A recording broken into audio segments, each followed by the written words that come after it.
Hello, and how is everyone doing today? Welcome to my channel. Uh, we do educational videos, and um, we tend to focus on great theories of everything, cosmologies, all-encompassing theories, grand unified theories, magnum opuses, and tour de forces from obscure sources that might help you in your quest for better spiritual, mental, and physical health. Your inclination to change your paradigm and your formation of a holistic worldview, your awakening to 5D consciousness. Today is our 13th video that we've done on the book called It's After the End of the World. Don't you know that yet? And that book is about relatively obscure, mostly obscure. Today might be an exception. Mostly obscure jazz musicians in Chicago and New York, especially Chicago. But today is an exception to that. In the 1950s and 60s. And these musicians articulated what I feel is a hopeful cosmology about, where we came from, where we're going, and how we're going to get there. And we are in chapter 3, which is on the movement in New York. And we are on a section called John Coltrane. And so we're going to talk a little bit here about the last 10 years of John Coltrane's life from 1957. Okay. We'll start right here. Before 1957, though, times were not so easy for Coltrane as he was embroiled, like so many other musicians, in occupational addictions. Throughout the mid-1950s, Coltrane performed in the Miles Davis Sextet, one of the most successful and well-known bebop combos of the era. But Coltrane's alcohol and heroin addictions caused Davis to fire him in 1957. Shortly thereafter, Coltrane claimed to have had a spiritual revelation which enabled him to quit both addictive drugs. Coltrane had always been a musical searcher, but after this transformation, he became willing to put in long hours practicing music. He was also unafraid to play with anyone at a jam session. Rehired by Davis in 1958, Coltrane's inventive playing became increasingly appreciated by critics, who generally ranked him as one of the two most important saxophonists at the end of the decade. Quote, most important. During this period, Coltrane, when in Chicago, sought out iconoclastic musicians such as Sun Ra and John Gilmore, who is Sun Ra's tenor saxophonist, and bassist Donald Raphael Garrett, to pursue new musical ideas. Coltrane's explorations led to Indian, African, and Middle Eastern music. According to one witness, Coltrane sought out Garrett repeatedly because, quote, he always wanted Garrett to turn him on to some new rhythms. In particular, the music of Indian sitarist Ravi Shankar was a large influence, to the point that Coltrane later named one of his sons Ravi. When contrasted with his years in bebop as a heroin addict and alcoholic, Coltrane's spiritual awakening marked the point when he began to believe in a higher purpose for himself and his music. In 1957, he started to become interested in religious philosophy, not only his native Christianity, but also religions from other parts of the world, the Kabbalah, Hinduism, and mystical Islam or Sufism. Over the last decade of his life, he studied several of the primary works of these religious systems. For Coltrane, spiritual philosophy was not only contained in religious books, but also in more scientific sources. Quote, he became interested in the theory of evolution, metaphysical theories of spirit and consciousness, and Einstein's theory of relativity. He claimed that Einstein was his idol. Coltrane was far from an expert in atomic physics, but such theories served as a grounding for his new creativity. They became part of his worldview and moved him toward a path of more complete understanding of music and its properties. He approached music holistically. All of the non-musical influences he studied would eventually be absorbed and then expressed in his music. Through long periods of practice and experimentation, Coltrane learned to believe that his music could fulfill a higher purpose than could be achieved within the bebop idiom. He slowly began to realize that his sound could affect society in its ability to, quote, create the initial thought patterns that can change the thinking of people, and to inspire participants to realize more and more of their capacities for living meaningful lives. By 1961, he was no longer content to entertain or impress audiences. He now wanted to inspire and facilitate healing for listeners. In order to do this, Coltrane had to accelerate beyond the limits of bebop, which he did, certainly by 1961, evidenced by his Live at the Village Vanguard record. The major performance on the record, Chasing the Train, left several critics in its wake. Few of them were able to tolerate his extended improvisations. From then until his premature death of liver cancer in July 1967, Coltrane's live performances and many of his studio recordings show him searching for something that Coltrane said he, quote, heard in my head. But Coltrane was still a jazz musician. Even though he consciously sought new resources for his music, he was still dependent upon the old. Since modern jazz had provided fame, fortune, and many rewarding relationships, it was difficult for him to conclude that it was jazz itself that was the enemy of his new music. For example, he stuck by his quartet, McCoy Tyner, Elvin Jones, and Jimmy Garrison, all oriented toward bebop, even though they could have been a hindrance because they did not always understand what he wanted. Because of feelings of loyalty, his initial musical explorations into the unknown, 1961 to 1965, did not lead directly to a repudiation of modern jazz, but instead to ambivalence. During the years 1961 to 65, he was limited in this quest by the structure of bebop and the bebop subculture.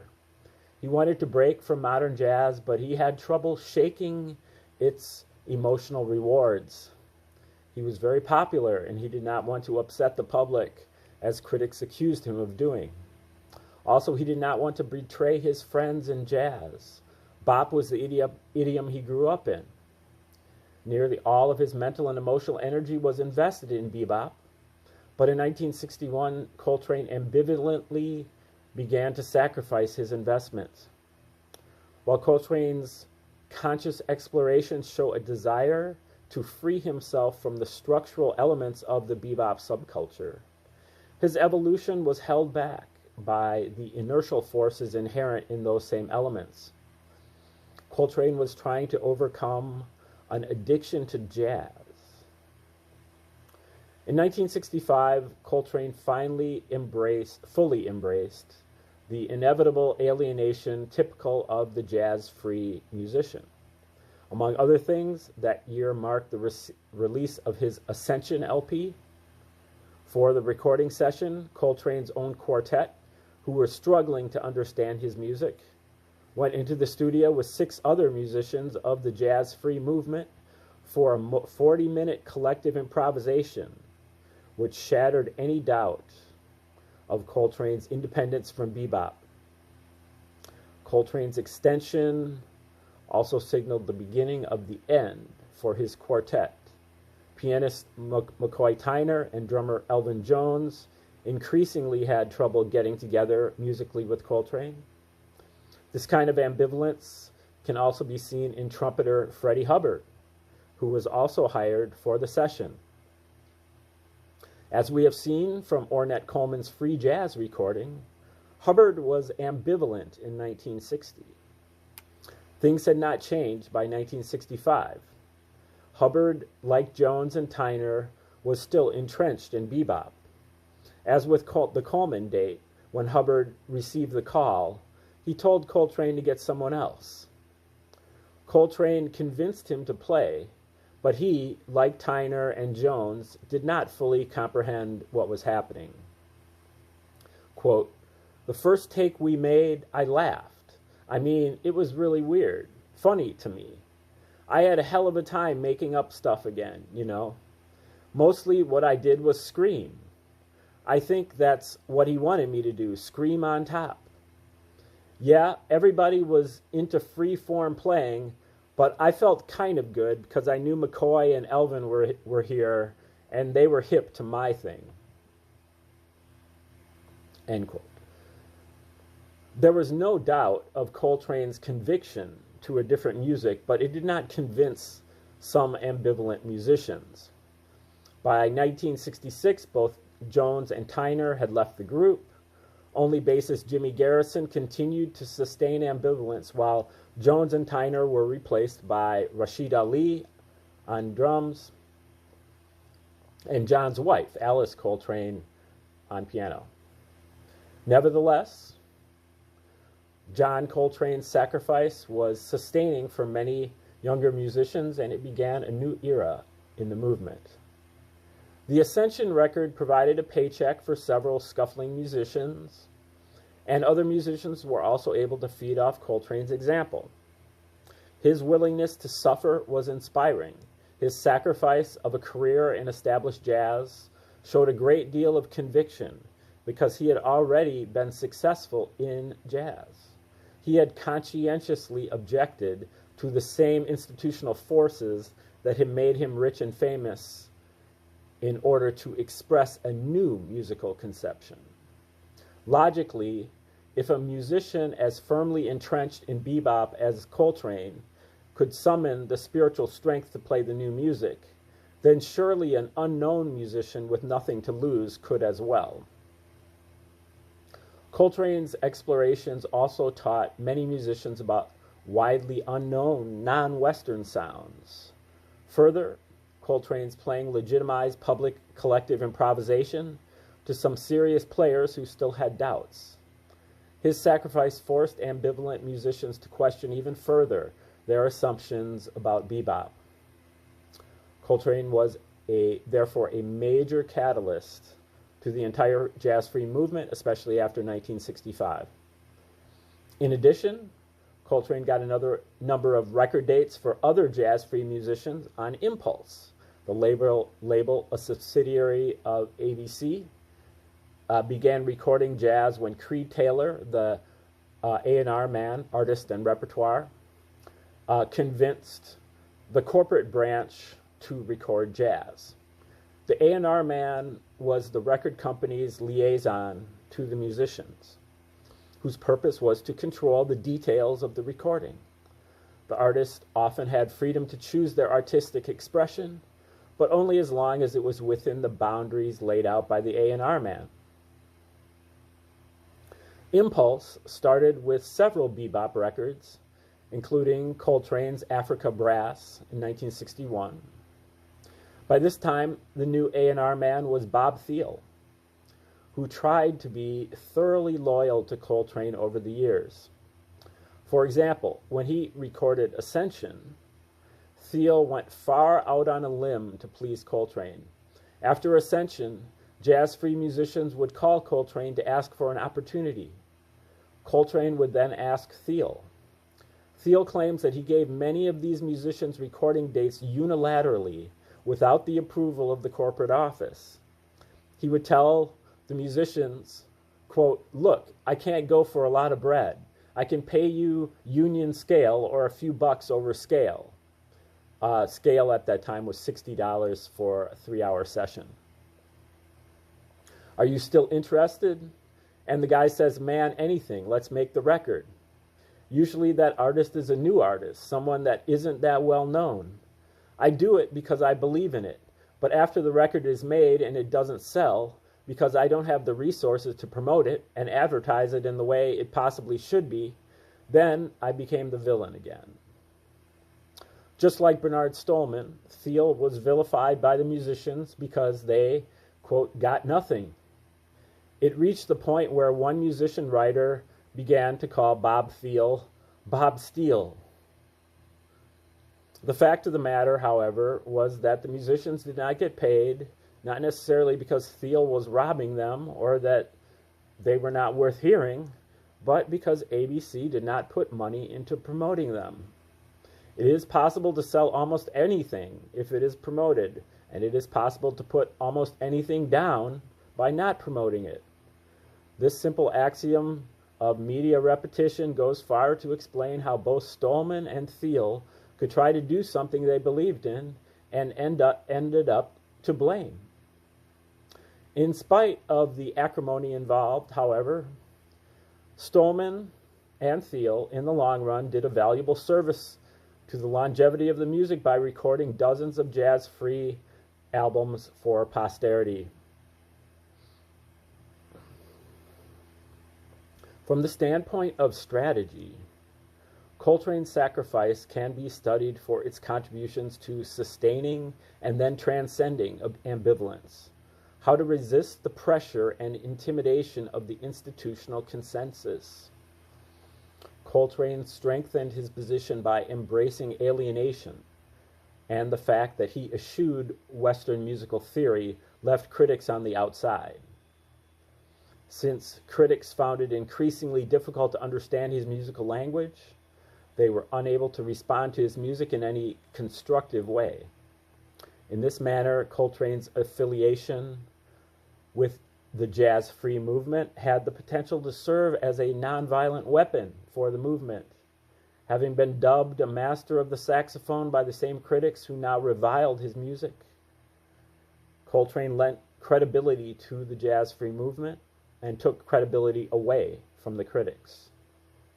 By willingly exposing himself to hostile criticism, Coltrane was able to unify less confident musicians into a movement, to the critics' dismay, for it occurred outside their area of expertise, jazz. Okay, this section is called Black Critics. By late 1966, Coltrane's illness was upon him, and institutional forces had already begun to redocument his sacrifices.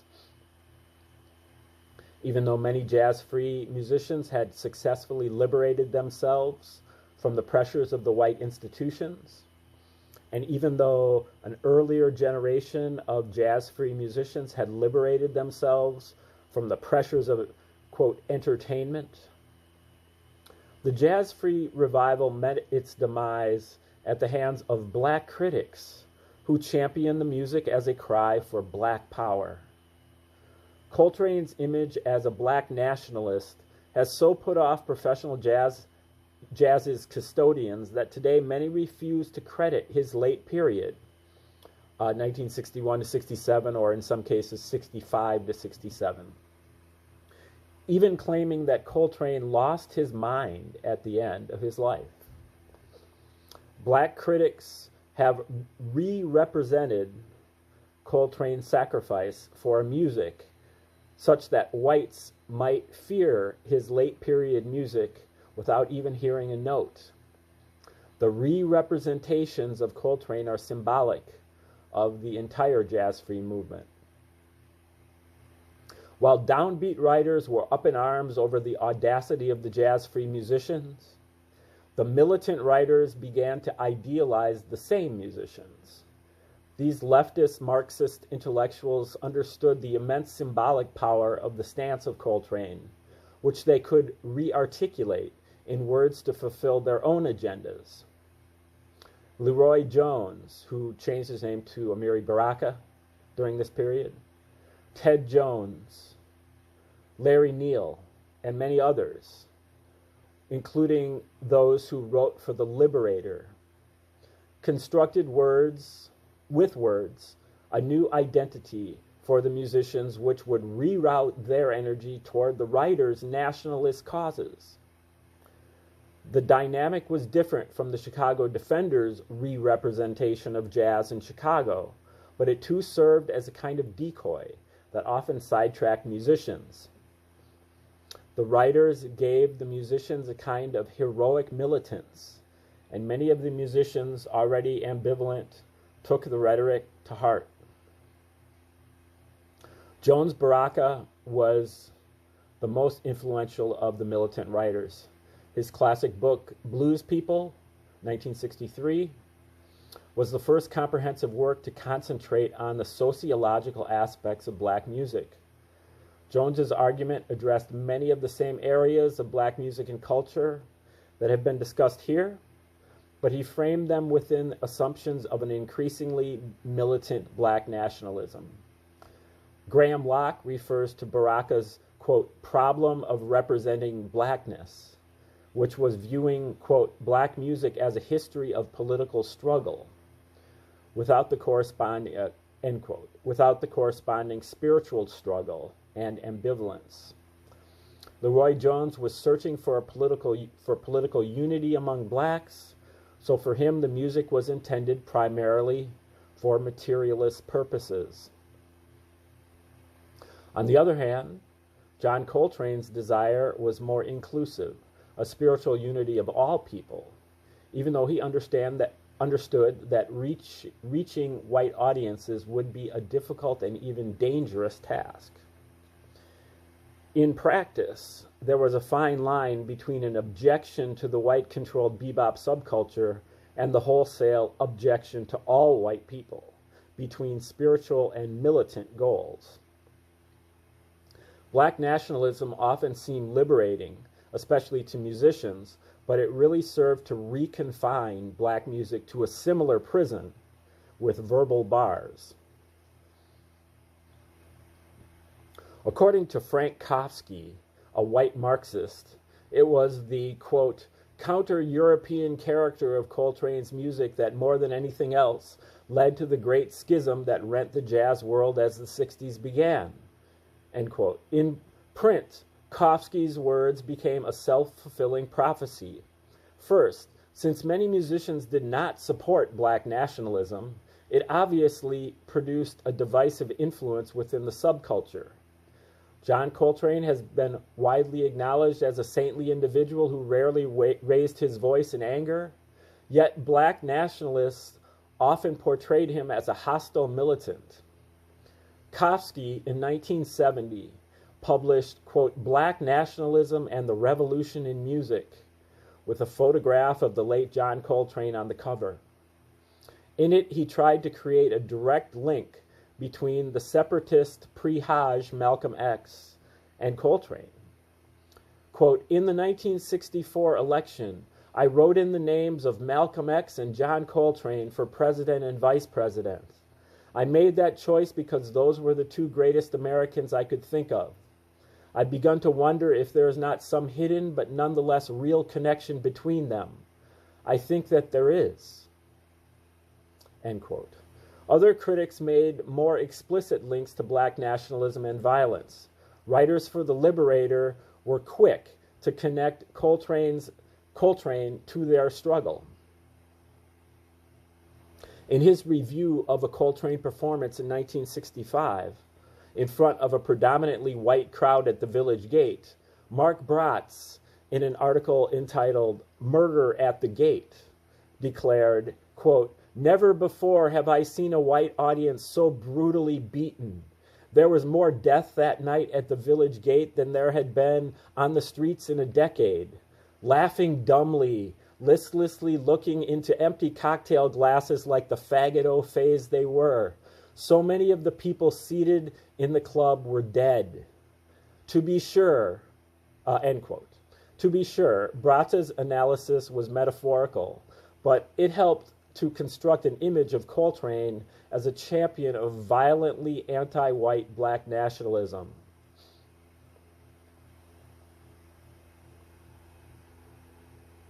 Coltrane was largely defenseless against these media distortions, especially since many of them came posthumously. Some of the musicians have been able, however, with the advantage of hindsight, to point out the historical motivations of the black nationalist writers. Cecil Taylor, for example, has reflected on the way his thoughts were misrepresented in A.B. Spellman's Black Music, Four Lives, 1966. Quote, "What people don't understand is that for all those maybe noble thoughts that the author of that book might have had, that author was at the time trying to make it as a major writer. He was also under the very strong influence of Leroy Jones. So that essentially when he interviewed me, my feeling is that he never really saw me at all, and the information he obtained was of a particular kind." Again, it was not that the writers were fabricating reality. They were just confining it into already existing channels that would benefit them, and in the process ignoring all of the other hard-to-articulate aspects of the music. The results violated the creativity of many musicians. The public, at the height of the 1960s Black Power enthusiasm, believed stories that they were told in print. Quickly, the scene became littered with militant, quote, hangers-on, who did not know much about music, but were excited about, quote, screaming at Whitey through their recently purchased horns. Trumpeter Earl Cross was part of the new movement, but complained, quote, "Nobody says a word if you're bold enough to jump up on the bandstand and take your instrument out and play it, if you can play. Along comes this cat with his trumpet in a knapsack, can't blow a lick. He jumped up on the bandstand and started messing up the whole thing. He really got the cats mad and about ready to hurt him. Eventually, they had to put him off the bandstand, but I've seen it happen quite a few times. Now, with that different kind of style, they just bite down on their reeds and blow. They blow through the trumpet, just flogging the valves, and they don't try to make any music at all. I mean, I know about a trumpet. You can't just pick it up and blow it." End quote. Obviously, these kinds of scenarios had a divisive effect on the musicians and eventually the audience. The militant tinge of the musicians also gave potential white audiences another reason not to listen at all. In the 1920s and 30s, black music was represented and repeated by white capitalists. In the 1950s, it was re-represented by white intellectuals and commentators. But in the 1960s, it was re-represented again by a group of black and white leftist intellectuals who sought to harness the higher power of the music for the racial, political, and economic purposes of black nationalism.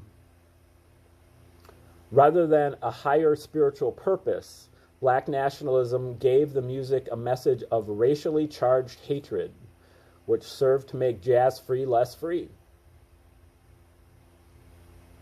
Okay, this section is called Orchestra in New York. And we'll at least do a couple paragraphs here. One eyewitness to these happenings was Sun Ra, who was both a supporter and a critic of the movement. Many of his concerns were related to the music in repetition. He wryly noted that the jazz-free movement, especially the Jazz Composers Guild, was hypocritical. Quote, "Everybody was vowing they weren't going to get put under the big record companies when everybody did but me." It did not take Sun Ra long to fit into the different atmosphere of the New York scene. He found an apartment for everyone in the band, and they had enough money to survive while they looked for work. Meanwhile, Sun Ra roamed the city daily, strolling down to the Lower East Side and then all the way up to Harlem. Dressed in outlandish clothing, often a cape with Kabbalistic symbolism and matching hat, Sun Ra became a fixture in New York street life during the 1960s. Sun Ra hoped to be able to find work for the whole band, but often it was only he who was needed as a piano accompanist. Other times, individual orchestra members found work with other leaders or combos, contributing their earnings to the whole band. Given the competitive and cliquish state of the music in New York, though, work was often hard to find. John Gilmore brought his saxophone to Birdland for several months before he was even asked to sit in at a jam session. At the same time, he complained that those saxophonists who were working had all stolen my stuff. One turning point for Gilmore came when he finally did get to the Birdland bandstand. When he played, quote, the musicians couldn't figure out what it was until John Coltrane came running up from the back yelling, John Gilmore, you MFer, you got the concept, you got the concept. When they heard Train say that, they said, oh, this cat must be playing. After that, the musicians began to respect me a little bit. Until the end of his life, Coltrane readily acknowledged Gilmore's influence. Nevertheless, the bottom line in New York was that individual orchestra musicians could occasionally get work, but jazz clubs would not deal with Sun Ra and his entire band. Okay, I think we're going to stop right there, and we will pick it up tomorrow at this spot. So thanks for tuning in today. Please come back for tomorrow's episode, and have a great